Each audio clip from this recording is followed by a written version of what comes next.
पंढरपूरच्या कुडू गावात आज सर्वपक्षीय बंदची आग देण्यात आली आहे। मुरुम उत्खनन प्रकरण आणि या प्रकरणी गुन्हे मागे घेण्यासाठी म्हणून हा बंद पुकारण्यात आलेला आहे। कुडू गावची बीडशी होत असलेल्या तुलनेच्या निषेधार्थ देखील हा बंद पुकारण्यात येतो।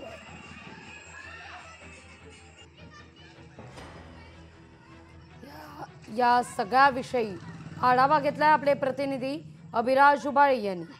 कुरडू गावातील नागरिकांवर चुकीचे गुन्हे दाखल केल्याच्या निषेधार्थ आणि गावाची बदनामी केल्याच्या निषेधार्थ या ठिकाणी आज कुरडू गाव कडकडीत बंद ठेवण्यात आलेला आहे। अत्यावश्यक सेवा वगळता या ठिकाणी गावाने या बंदला पाठिंबा दिलेला आहे। आपल्या सोबत या ठिकाणी गावकरी आहेत, या ठिकाणी महिला देखील मोठ्या प्रमाणात आहेत। मला सांगा, कुठल्या मागणीसाठी काय घटना घडली होती की आज गाव बंद ठेवण्यात आले? कुरडू ग्रामपंचायतच्या वतीनं जनसुविधेच्या माध्यमातून रस्त्याचं काम चालू होतं। कुरडू शिराळ रस्त्याचं काम चालू होतं। ते काम चालू असताना त्या ठिकाणी प्रशासनानं काम अडवून आमच्यावरती बेकायदेशीर अशा पद्धतीचे गुन्हे दाखल केले होते। त्या गुन्हे दाखल झाल्यानंतरच्या याच्या अनुषंगानं हे सगळं सरपंच असतील, ग्रामसेवक असतील, आम्ही गावचे पदाधिकारी असेल, ग्रामस्थ असेल, आमच्यावरती गुन्हे दाखल झाले।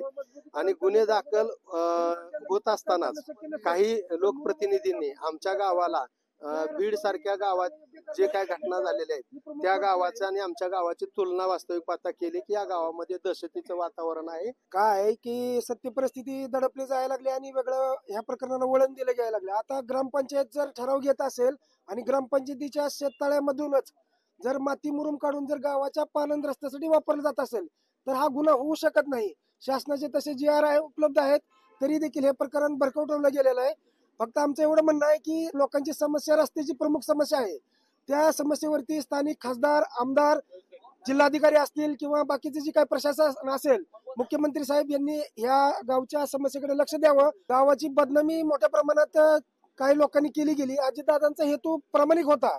अजितदादाचा हेतू एवढाच होता की गावकरी आणि प्रशासनामध्ये वाद निर्माण होऊ नये आणि विषय छोटासा आहे, एक 5-10 गाड्या मुरुम टाकून रस्ता करण्याचं काम होतं। त्याच्यासाठी एवढी प्रशासकीय यंत्रणा या ठिकाणी अशा पद्धतीने आली की जसं काय खूप मोठं काहीतरी मोठं काहीतरी घटना त्या ठिकाणी घडती आहे। आता आम्ही मोर्चा तर ठेवलेलाच आहे।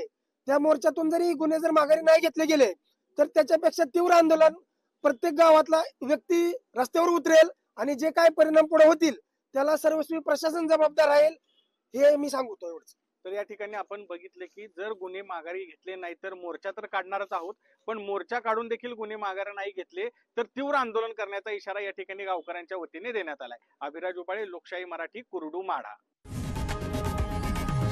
लोकशाही मराठी, ऐका, पहा, जागरूक रहा।